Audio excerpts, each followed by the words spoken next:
Hello and welcome to Tel's Bench. I'm Tel and today we're going to fit brake pads to my motorbike, which is a VFR800 VTEC, and we'll be doing that in short order. But before I do that, I wanted to just show you these brake pads that I received from the sports bike shop.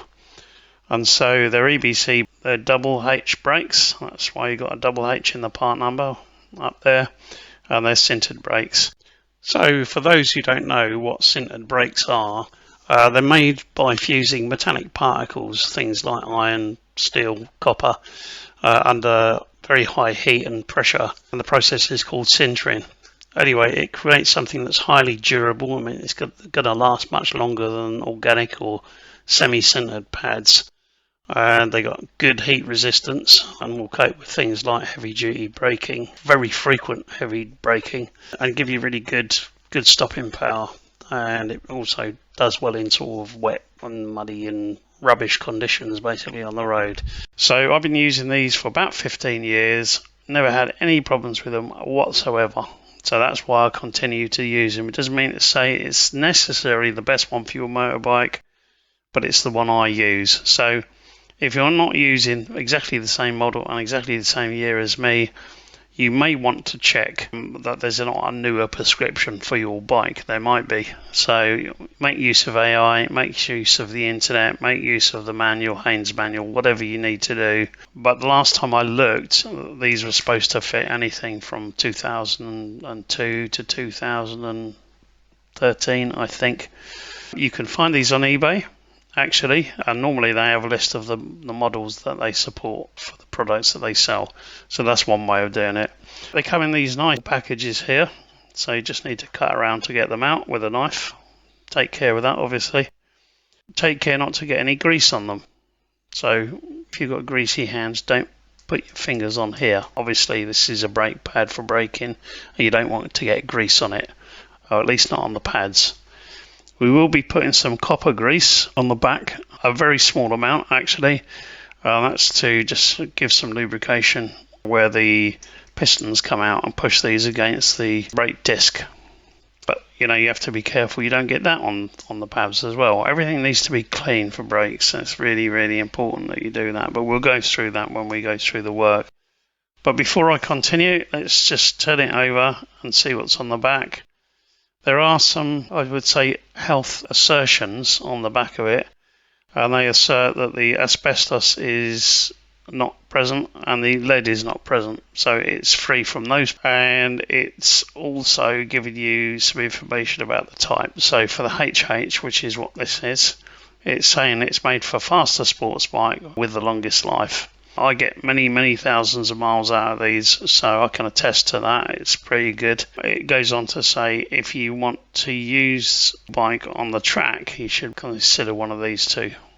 And there's some additional, I haven't even bothered looking at this, but there's a cancer and reproductive harm website to go to. But always use rubber gloves when you're fitting this stuff.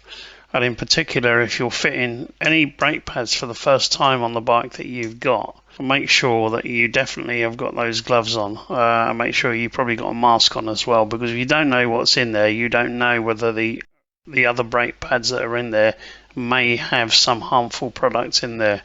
So it's always good to be careful that you don't inhale any of that, you don't touch any of that until you've cleaned it out thoroughly and it's ready to work with. I would recommend that you go and look, or go and buy a book. If you've got the bike, go and buy a Haynes manual for your model. They're incredibly useful.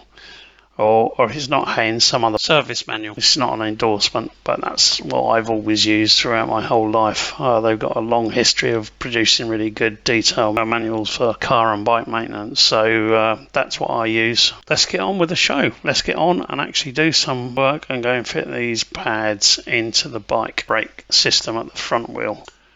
Just a disclaimer here, I'm going to great detail in this video trying to make sure that I give you accurate information, but you should make your own determinations of the factual accuracy that you need to apply to your motorcycle. This video is for entertainment purposes only, but hopefully you will find some useful information in it. That being said, let's get on with the work.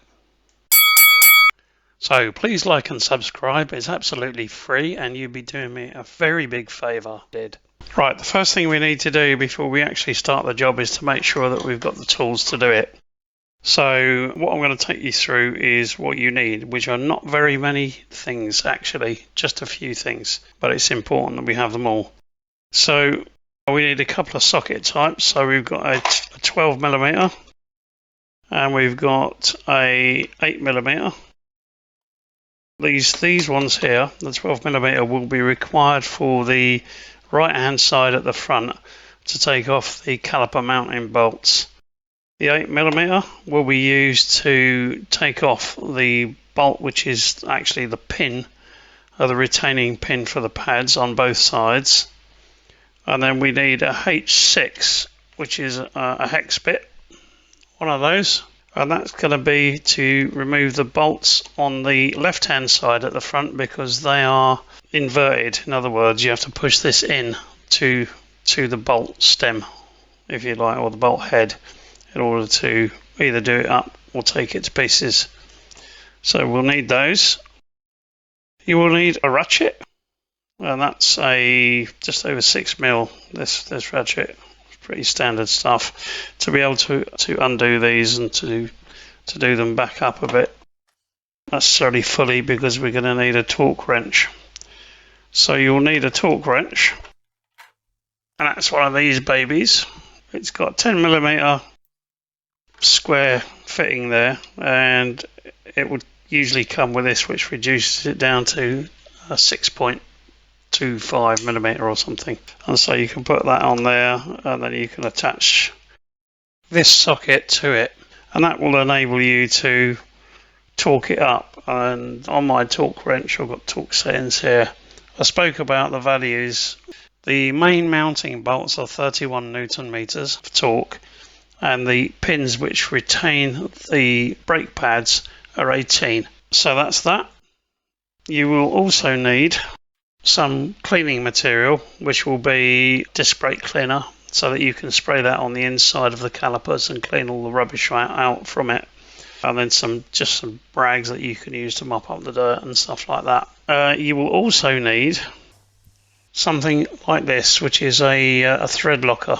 The reason that we have that is because it's recommended that you have thread locker on the mounting bolts for the pin, the retaining pin, and also for the mounting bolts to the calipers, so that they can be attached to the forks. So you will need that. I'm using medium strength, which is all I've got at the moment, but I've been using this for years. I had no problem with it. But if you want to put high strength on it, you can. That'll be usually in a red container, and it means you'll have to give it a lot of welly to actually undo it when you need to undo it. Now what happens is, when you undo it, either the retaining pins or the mounting bolts, if they've got thread locker on, once it breaks that thread locker, and it's a bit stiff to get it to break, but it will break. In an ideal world, they recommend in the manual that you actually replace the bolts, but that would cost something like £30. There is an option in the book. It said if you're not going to do that, then you need to clean everything out of the threads. So the thing that you will need is a knife. Right? You will probably ruin the blade, and you need to be careful, obviously, for your own protection when you're doing it. But if you run it down the threads or through the threads as you rotate the bolt, it will clean all the thread locker stuff out of it, and then you need to dust it out and make it clean. So you will need a knife. You'll see this happening anyway when we do it in real time. But yeah, told you about that. And the last thing you need is copper grease. So I did mention when I was talking about the pads that you need to put a small amount of this on the back of the brake pads to give it some lubrication, so when the pistons hit it they won't start squealing, or hopefully it won't get worn out. But it needs to be applied with a modicum of common sense. Don't go and put loads of it on there. We don't want it all over the brake pads, obviously, and I've mentioned that. But why copper grease? Well, copper grease only melts at very high temperatures, so if you get very hot brakes, it's not going to melt the grease if it was conventional grease, and then end up all over your pads. So you don't want that. So you need some copper grease. Pretty cheap. It's only a few quid, literally. And the same thing. That's a big thread locker bottle, Well, I can't remember how much I paid for it, but it was probably about £7. But you can get little ones if you're only going to do them very rarely. So that really covers all the bits that I need to tell you about, I think, with regard to the tools that you need to do the job. So let's put all the parts that I've just showed you back in the box so it's tidy. So with all that being said, it's time to release the Kraken. So I'm just about to start the job. So I've given you all the safety information and the tools information that you need. But I've just discovered in my cupboard, unfortunately, I've got no black gloves. So I'm not going to be able to do this video with black gloves on. And I'm going to have to go al fresco with my fingers. So apologies for that. But I do know what the pads were in there before. So I'm happy that they're safe. Yeah, so let's get on with the job. Okay, so we're on the right hand side of the bike. And we're about to make a start on removing the bolts we need to get the caliper off. So I think we need a 12mm for this one because they're the big bolts that go there. I don't know whether the ratchet is likely to take this off. Yep, they're coming off. Okay, so there's that one, and there's one down there as well. See it. Let's put the big boy on there.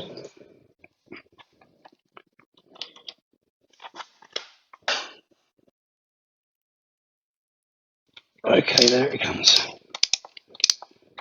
Right. So that's that, just loosened off a bit. Now we need to get the 8mm, that one, to get this one off.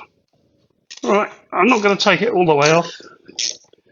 I'm going to take it just enough so that it's nearly off. So that when the calipers come off, we can easily get that out without any stress. Alright, and then back to the 12mm one. And start taking that out now as well.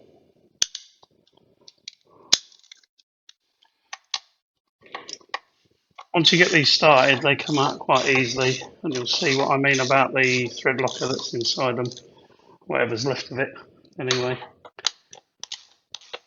I'll just get this close so that it's nearly off, detached. Right, so I'll take one of these bolts out completely, and you can see, if I point out here, see this rubbish that's sitting around there, that's actually the thread locker, and that's what we need to get off. We need to remove that with a knife, and that's what I think I mentioned before. You can see the same with that. These bolts need to be cleaned up. So actually be able to take the caliper off, but before we do that, we need to just loosen this sensor cable off here. So that will be able to be freed up. And that really is all we need to do to get to the pads. So you should be able to see the pads here, and I don't know how many millimeter they are on that one. That one looks less than this one, but that looks as if it's been worn down quite considerably. Maybe another millimeter than this one, but anyway, both need replacing. So we can now take out the retainer pin, and the retainer pin is here. We're going to need to grease that up. So let's get that out. These are sprung loaded, these clips. So to be a bit careful when you take them off. The thread's out now, it's just a case of working its way through. Oh, there we go. That's what I mean about sprung loaded. So we could have probably got more miles out of these, but yeah, they had a little mention, so they needed to come out. So we just lay those down on the ground. Take the retaining pin out. Just keeping an eye on what's going on in here. And see, that's where the pistons bear down. And when we have to put the new ones in, pistons are gonna have to be pushed back in because the pads are going to be thicker on these. So next thing I want to do is just to clean this out, really, to give this a bit of a clean up. I'm just going to spray in here and let this drip. This will drip down.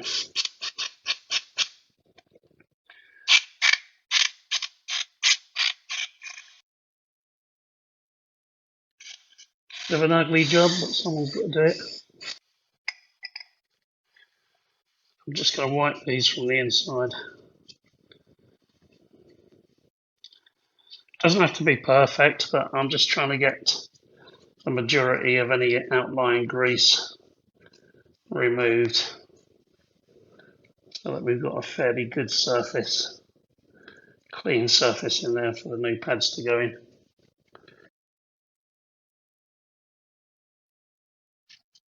I mean, this grease is hardened on, so it's not really going to go anywhere. It's built up over a long period of time. But as you can see, it's getting a lot better looking. And most of it is off now. It gets baked in. It really gets baked in down there. So if I use something to scrape them, you can see that will come off. But there's no need to really worry unduly about this, as long as it's reasonably clean. So I think I'm okay with that. I think that's fine. Just clean out the insides of those pistons a little bit. Stubborn leaf here that won't go away. Right, okay. It doesn't have to be pristine, as I say, so I think that's good enough. The next thing I need to do is to just get something to put a bit of leverage down on these pistons to push them back in.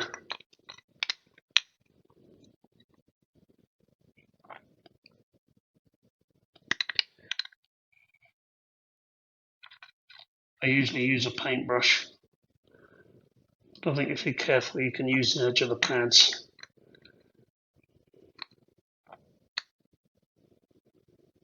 Right, that should be okay. And now I think we should be able to get the new ones in. But before we do that, I'm going to take this very gently, leave that down there. I need to spray that with some cleaner here. This needs to be thoroughly cleaned. I'm going to put some copper grease on it, which I need to go and get. Right, so what we're going to do now is clean up these bolts. So I want to do that first. So I'll get the knife on there and all I'll do is just run that round the threads. Bit of a dirty job. Someone's got to do it. And this is why they recommend that you buy new bolts. Yeah, this stuff's quite hard. In fact, I don't remember being this hard before. Okay, so I've cleaned up both of these bolts. There's still a little bit of scum on it, but almost everything is gone now, so they should be okay to put back in. It's just a little bit of white in there, but it's almost gone completely. So I'm going to use those to go back in, and they should be fine now. So the next thing to do is to get the pads back in. But before we do that, I just want to find the retainer pin and grease it up.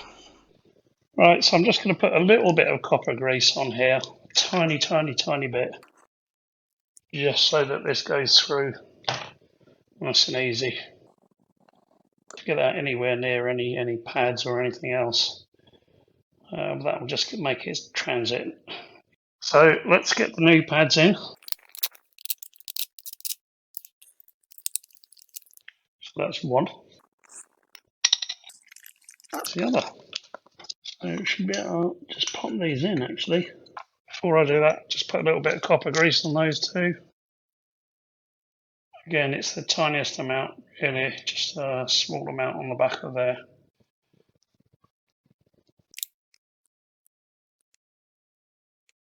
And that's all we need, just a minimal amount. So there's a little bit of jiggling to get these pads into place at the top there, but once they're in down at the bottom end, and then push the pin through. That's it. So now we've got the pads located, we should be able to separate them so that we can actually fit the disc inside the two pads. So that's what we're going to try and do in a moment. There we go, it's in. So I'm going to put some of this blue thread locker on there. So there's one. That can go in there.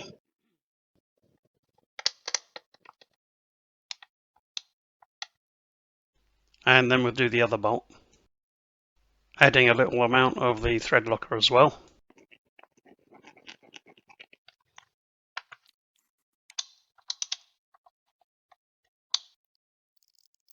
So we'll tighten these up by hand, get them fairly sort of snug, ready for the tightening up.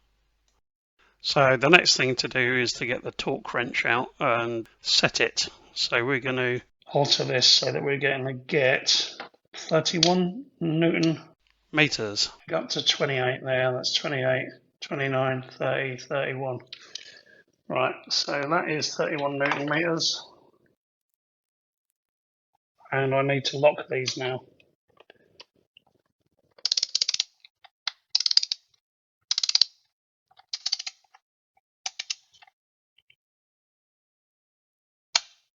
Right, so when you do the torquing, do it while it's turning. Don't stop and carry on, you know, in little bits. Just get it fairly tight and then keep turning it until it goes round. So there we go. So that's that one done. And all we need to do is the pin down here. So I'll tighten that up first, which will be a much smaller one. That's an 8mm one.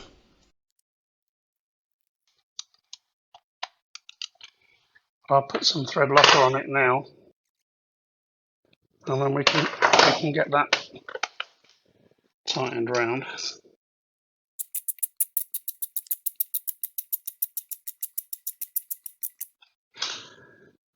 And this one needs to go down to 18 Newton meters.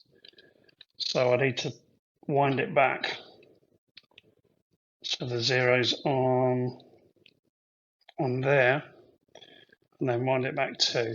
So that should be fine. And we should have yourself a lovely little Christmas. Make the Yuletide bright. Right. Not even Christmas and I'm singing Christmas songs. Right, this shouldn't take much tightening. See that? Much less on that one. Alright. But that's nicely thread locked in. They're thread locked in. And now we can just pop back the sensor. And that is done. So if I pull the brakes now, you can't see them, but I'm pulling the brakes. It's now become stiff. It was a bit soft at first, but you'd expect that because the piston's got to come back out again and find their point. If I lift the bike up, then I can't move the wheel. Can move it. Can't move it. Right, so that should be fine, that one. Now we need to go and do the other side, which is slightly different. Right, so we're on to the right-hand side. The same procedure, but a slightly different set of screws and stuff. So these are pivot bolts on there, and the pivot bolts are here and here. The reason they're pivot bolts on here is because that is a secondary master cylinder, and when the bike brakes, then this whole lot comes forward and it pushes fluid out through to the back, and that's the link braking system. So we've still got the pad retainer pin, and that is here. And these are the two bolts that we need to undo, and then the procedure is the same. We're still taking out the brake pads and replacing them with new ones. So let's get on with it. Let's get them out. So we're going to need a 6mm here to get these out. And I don't know. Okay, they do come out. They do take quite a lot of pressure to remove. So we'll just get this one out. See what it looks like. get this one out. Oh. That feels tough, that one. It'll be quite a big bolt, I think. I can't remember what this looks like. It's so long since I've taken these out now. But they will look pretty much the same as the other bolts, in as much as the threads are going to be needing to be cleaned.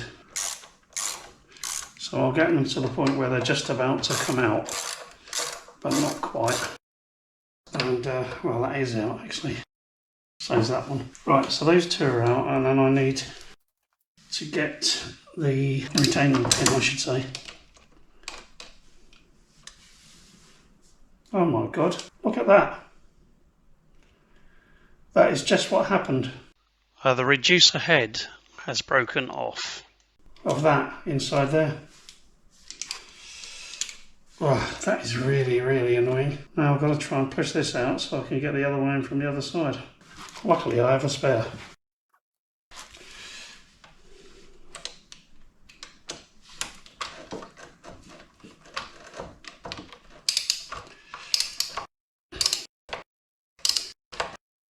I think that could be the effects of two things. Probably a poorly constructed reducer and also thread locker.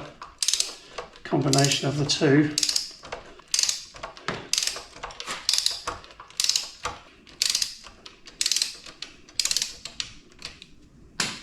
That's not bad actually. Right, I'm going to just take these bolts out. Yeah, they're not bad. They're fairly clean, those ones actually.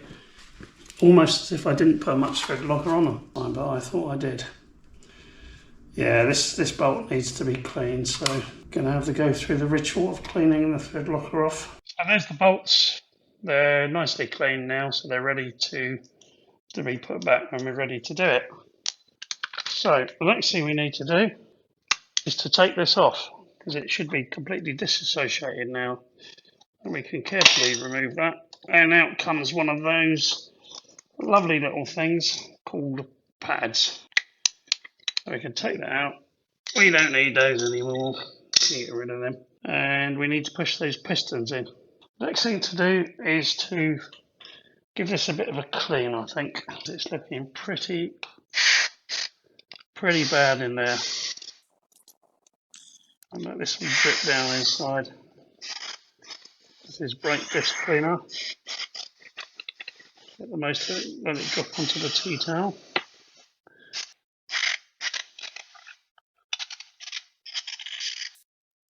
So just get a brush in there. This cleaner's pretty good actually. It's quite expensive. It's about £10 a tin. It doesn't really last for very long. This is very difficult to get off, this blackness. Nice to just give it a bit of a clean. It doesn't have to be perfect because it'll just get dirty again from my perspective. Anyway. Right, I'd say that was probably clean enough. So I'll just use this brush. Try and push them down a bit. And give it another little. Right, now what I want to do now is get the pads out, the new ones. We'll get those in. So just like the other ones, cut them out.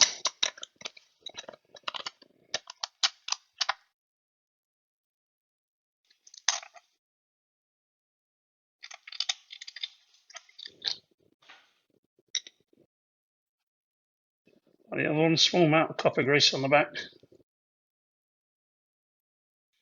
Should really be using black gloves, but I've run out unfortunately, so I can't today. So I'm just having to go al fresco with my fingers. Not the best idea, but hey, sometimes you've got to do what you got to do.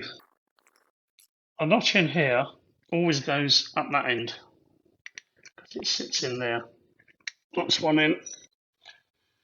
That's the other one. And we should be able to put the pin in now. That's That's one pin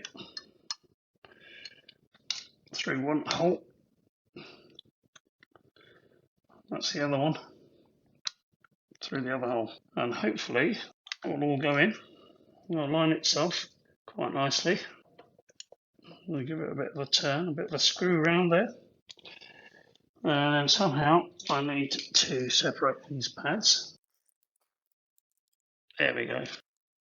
There we go.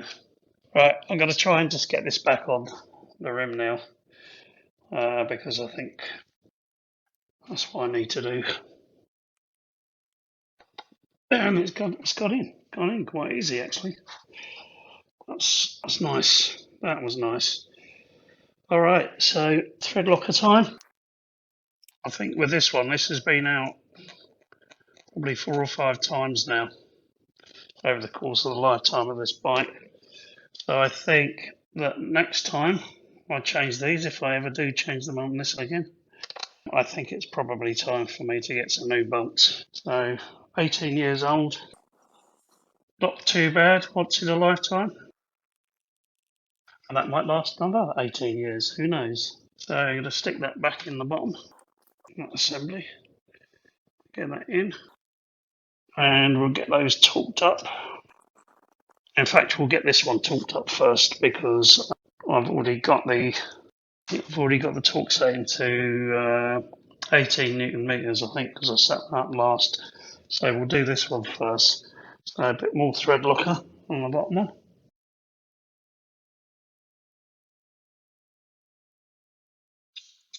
You could probably do this without actually making it a big deal about the torque and just do it so that you feel like it's really nice and tight, but not ridiculously tight, and you'd probably be in the right ballpark anyway.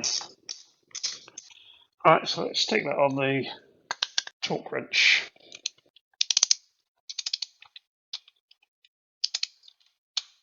There we go. Don't really need a lot of pressure on it. Let's get these babies in. Let's get them in. But before I do that, I need to just up the torque. That's up to 28, 29, 30, 31. Just let me get this on here first. Let's get it in before I start torquing it up quicker.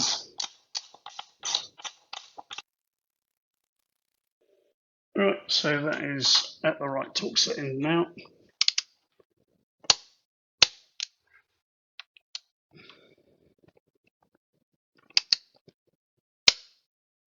There you go, that's it. Job done. Let's test the brakes. Yeah, again, same thing. Spin it and it stops. Yeah, that feels good. Feels good. I think we've got it. So let's do a quick recap of what we've done today for both the right hand side and left hand side of the front brakes. We removed all the bolts and pivot bolts and the 2 retaining pins. We removed and cleaned the calipers. We removed the right hand and left hand side brake pad sets, and we replaced right and left hand side brake pad sets after applying copper grease to the rear of the new pads and the existing retaining pins. We cleaned all the bolts, the old bolts of thread locker, as much as is humanly possible. We refitted both left and right calipers into place, applied thread locker to the bolts and retaining pins, and then we fitted them. Then we torqued all bolts and retaining pins to spec. Tested brake action is working. And it's the following day, and I've just completed a 50-mile round trip, and the brakes are working perfectly. I know it looks as if I'm still sitting there by the front wheel, and that's because I used the frame to put this bit of video in. Anyway, I hope you found this all useful and informative, and it enables you to do the things that you might need to do with your brakes on your motorcycle. So that being said, I will see you next time. It's gonna be alright.